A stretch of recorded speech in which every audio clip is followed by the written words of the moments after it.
Boy, you told me you love me, baby. You said you never, never, never leave me. What's up with it, peeps, man? This is the one and only Azakar, man. You already know. Make sure you like, share, and subscribe. Like, share, and subscribe. Hit that bell. You be left in the loop every time your boy drop that work. Do you feel me? Shout out to the black YouTube out there. Be Big Brother Ticket TV, Carcino, Kwame Brown, the league attorney, J.R. Wisdom, Mr. Palmer, Too Raw for Sports, Too Raw for TV, Kicking It with Mr. Mars, LC Predator Catcher, J.D. Black, Tariq Nasheed, Dr. Umar Johnson. These brothers bring flame. Bring flame. On the YouTube streets, man. I was just listening to Ticket TV stream, Kwame Brown. Man, I got, man, if I had heard Kwame Brown, man, going on Boss Watkins, man, y'all gotta hear this, man. I'm going this page later on. I gotta cook on it. Since Kwame letting people cook on this content, man, I'm gonna cook later, boy. And I tell you, Kwame Brown never disappoints. But I came across this article this morning, man, concerning the Big Three in Miami when it formed. Now, we all remember the incident when LeBron James was walking to the huddle. I forgot who they were playing. But Eric Spoelstra was walking towards the group, and LeBron kind of hit him with his shoulder, like, you know, with the ultimate disrespect. And it was on national TV and all that. You could have been like, oh, Coach, my bad, you okay? You know, you want to get emotional about it, you know what I'm saying? And with that emotional, it brings a lot of issues, you know what I'm saying? So Dwade had to intercede in the situation. He had to tell Brian what the bid in the war and what he don't want no more. You feel me? We're going to cook on that on return. This is my take on how dating should be. In the beginning of dating, most women want to be courted and taken out, therefore men have to spend money on them. In the beginning of dating, most men want to fuck. They do not have clear intentions yet, but fucking is always one of their wants. Most women tend to not fuck on the first night, but men still gotta pay on the first date. So don't kill me, ladies, but how is it fair that men have to spend money on you since day one, but men do not get what they want since day one?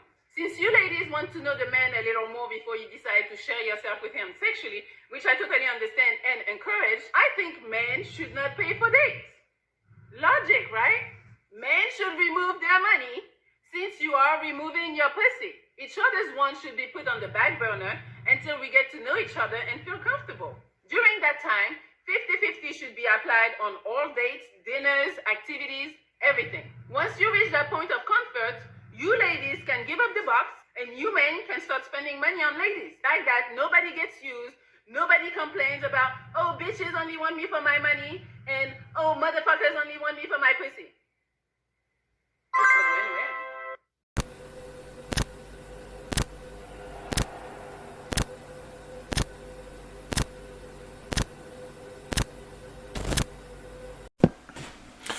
But back at it one more again.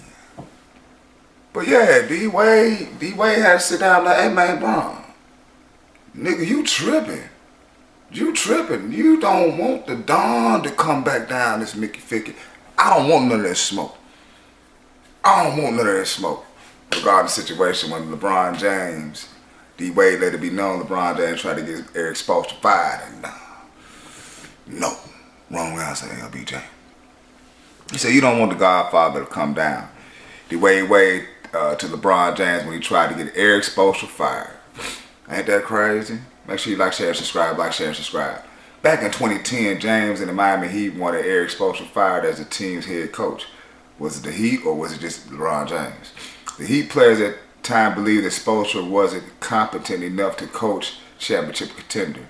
But the team's president, Pat Riley, told the players straight up, Spo wasn't going anywhere.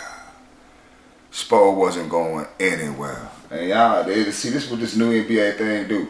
Y'all remember seeing LeBron James had a hissy fit in Miami against Boston? And Pat Riley just shook his head like, man, this dude here, man. This dude here, man, is such a diva. While the Heat wanted a new coach, team captain Dwade had to advise James to stop clamoring for one because that would mean Pat Riley would take over. Wade played under Pat Riley for years and was firmly against his return. Nigga, he don't want none of that smoke. That's why his body broke down now. I told him you don't want Riley to coach this team on the Club Shake podcast. Ain't got nothing to do with Pat. I love him. You don't want Riley to coach this team. And even though Spo wasn't experienced, we needed a coach that was experienced so we could win championships right away. You don't want the Godfather to come down. He did in 2006. I experienced it, and that was enough. He said that was enough. You feel me? He said, I don't want none of that smoke, LeBron. See something that players came in his office and demanded that he fired the coach. It was reported. Yeah, I saw that. Yeah, you didn't do that? I don't remember doing it. Now, not saying I didn't, but I don't remember doing that. Right. I knew Coach Spo at that time. I mean, right. 2 years in. The one thing is when LeBron decides to talk about everything on his documentaries or whatever he decided to do, he would talk about what we talked about Riley as a coach versus Spo as a coach. Right. In our meeting before we even played together. And one thing I told him, you don't want Riley to coach this team. It ain't got nothing to do with Pat. Love him. You don't want Riley to coach this team, bro. And even though Spo was not experienced, right, and we needed a coach that was experienced so we can win championships right away, right, we're gonna help him, right, grow. You want Riley? No, you don't want Godfather to come down. He did it in 2006. I experienced it. Right. That was enough. And now we won. And you ready for him to go back upstairs? Yeah, I'm ready for him to go back upstairs. What do you think? What do you think Pat saw in Eric with Coach Spo to say, you know what? No, this is the guy. He can get it done. Well, and he's turned himself into one of the best coaches in the NBA. Well, if you see, that's once again why you don't listen to players at times. Because if you listen to me when they first hired Spo, I was like, what are you doing? This is the wrong decision. Right. Like I remember when Mickey and Nick Harrison sat me down and said, "Hey, we're bringing up Spo from him." Like Spo's in the video room, and then he sat behind the bench, and they was like, "Hey, we're gonna hire from within, and it's gonna be Eric Spoelstra." And I was like, "I'm looking for a big name coach, baby. I'm a star." I'm like, "Who we got? We gonna get Doc? Who we gonna get?" Right. And I knew Spo. I had a great relationship with Spo because Spo would work me out. He was my workout guy. Right. So I liked Spo, but I didn't know Spo as a coach. And so when he first got there, he was a terrible coach. But he was a great guy to prepare you. He was going to work his ass off. No one was going to outwork him. Right. No one was going to be more prepared than him. He just had to learn when to call timeouts. Right. What plays to run out of timeouts. What late game. Like all these things that you got to learn as a coach. As a star player, I had to go through it with coach. Right. And that's why our relationship is what it is today, because we went through this, right? We went through thank you this. We went through all of it because the journey, right, of a young coach. And so the whole we walked in to try to get him fired, I don't know if I was in that meeting. Right. But maybe I was. I don't know. I don't remember that. Like, I don't remember that. At the end of the day, man, Wade said, "No, I don't want that smoke, man. I don't want Riley down there, man. No, we good. But it's your boy Moose, man. Do me a favor, like, share, and subscribe. Man. Brian better chill on out, man, trying to get all these coaches fired. That karma might come back around in Phoenix, you feel me? Peace and ball of Hagrid's people.